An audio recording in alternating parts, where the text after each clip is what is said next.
Hello, my YouTube family. Welcome back to my channel. So, I'm coming with a new story. The title name is The Salt Cellar and Fox. Long ago, there lived a poor salt seller.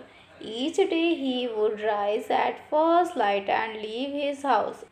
His frame chinge loaded with salt, and he would go from village to village, pleading his salt until the day was done. And then, just before nightfall, he would trace back home again, exhausted from his labor. One evening, the weather grew foul while he was returning from a remote village in the mountains. Clouds obscured the setting sun and it became so dark that salt seller could not see his way through the thicket to find the path. He was too tired to go on in the gloom and the impending storm, and so he began to look for shelter for the night. In the distance, he saw a pale shape rising up against the night sky, a giant boulder. He made his way to it, hoping to find an overhang or a hollow underneath, since it had begun to rain, and he knew that it would be soon be pouring.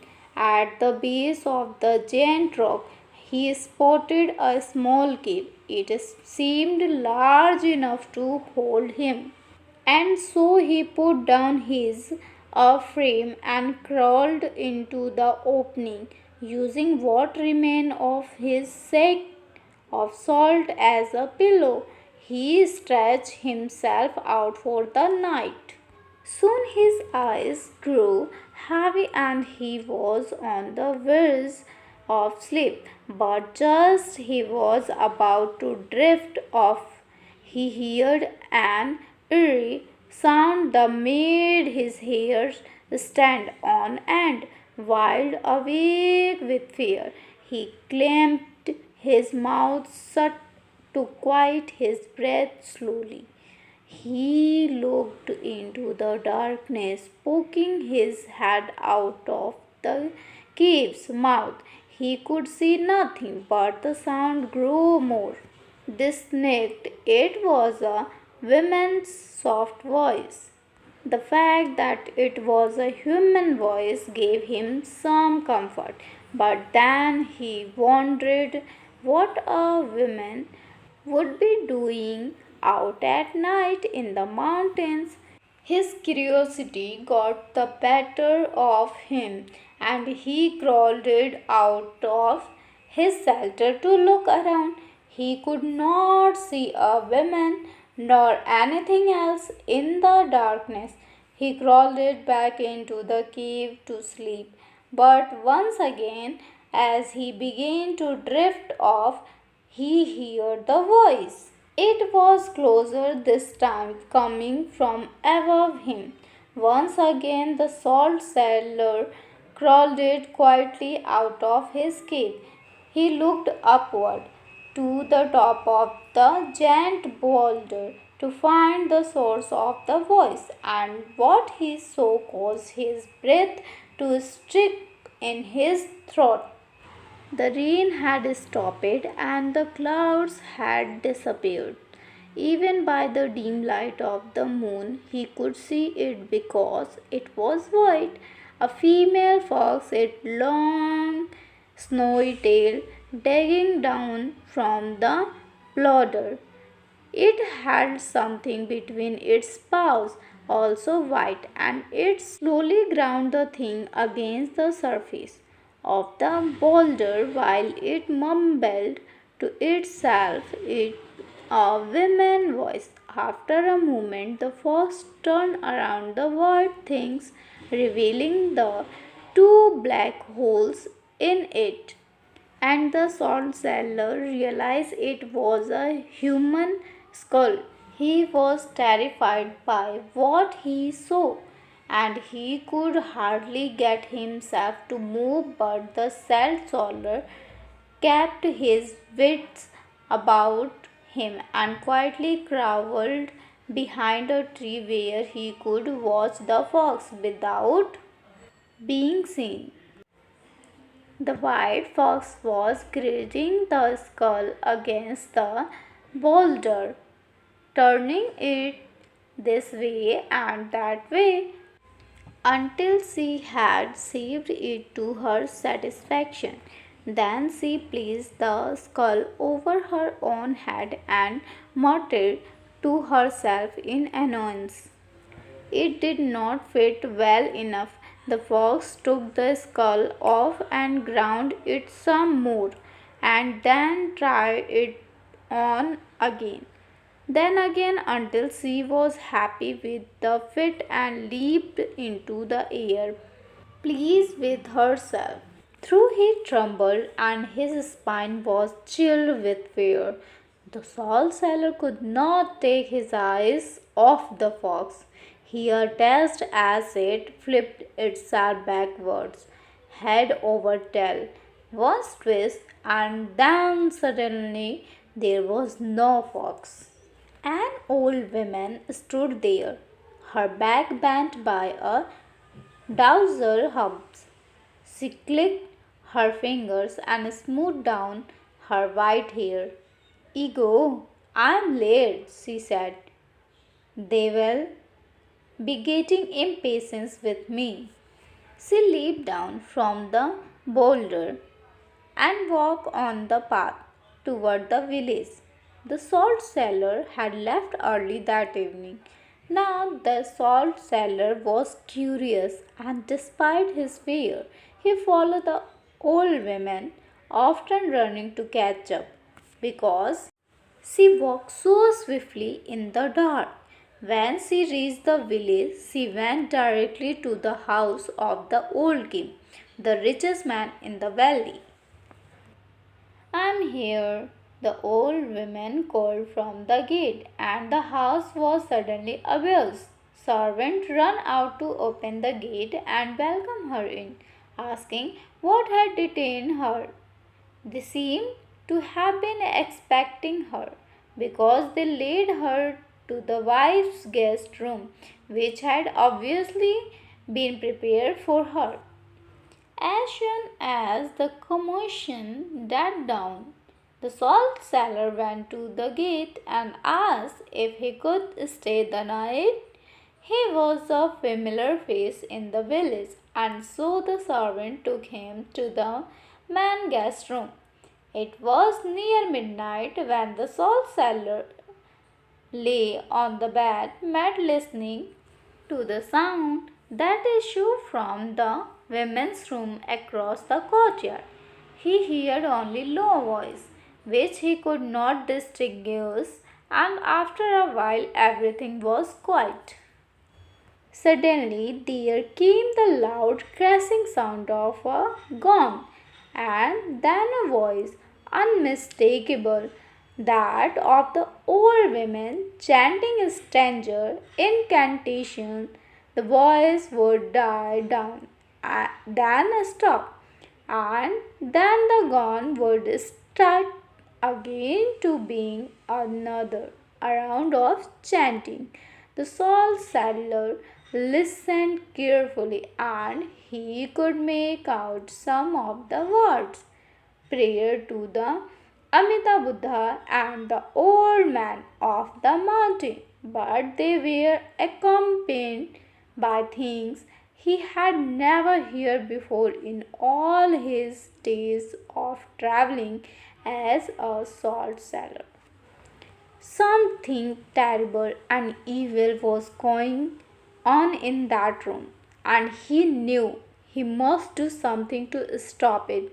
A servant came in to sleep just then, and the salt seller asked him what was going on. Is it an exorcism? He asked. The servant told him that old Kim was seriously ill. The local herbalists were useless for his mysterious condition, and so they had called on old grandmother, a local sameness who was known to be a good healer. Try to get some sleep, he said. This is likely to go on all night. And with that, he returned over and started snoring. It was the salt cellar had feared.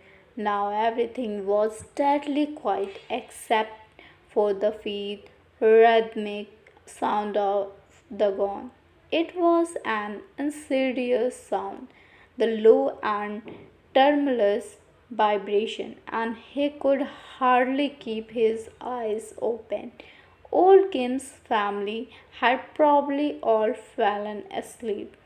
The salt seller mustered his fill and stepped out of the guest room. He crept across the courtyard to the women's room, where the old groans chanting had died down to a low murmur.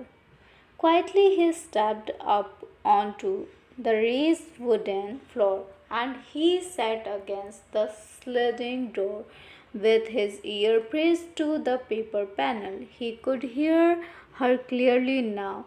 Through the rhythm seemed to be a traditional invocation that words were evil and twisted.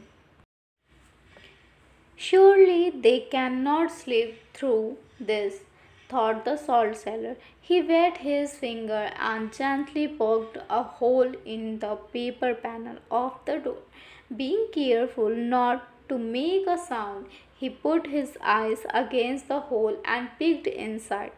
They were all asleep, all except the old fox women, who sat with her eyes closed, chanting and rhythmically tapping the brass gone by the light of the single oil lamp. She licked her thin lips with her red tongue, and though she was in the body of an old woman, the salt seller could see that her teeth were unusually sharp, and her tongue was the tongue of a fox. She was planning to eat liver of old game to end his bloodline. What was he to do? The salt seller knew that he could not let the family sleep through the murder of their master, and yet, if he were to awake them now and tell them that the old woman was a fox, they would hardly believe him. Fox stamens were wily and cunning and clever with their tongues, and he was a simple man of few words. The white fox had taken on the guise of a respected old sameness, and he was only a traveling with salt cellar. What was he to do? He could not witness such evil and yet sit there doing nothing. As the murmuring and the low clang of the gong continued, the salt seller felt a bleak and helpless feeling was over him. It is not my business, he thought to himself. Just go back to sleep. Go back to sleep. But just he was about to step down into the courtyard and slink back to the guest room, he realized the fox was also casting her spell over him, and suddenly he was filled with a blind rage. Awake! Cried the salt seller. Awake! He leaped down from the wooden floor, and as the people in the household roused themselves from their thick sleep, he ran into the storage room and emerged with a heavy two-headed pistol.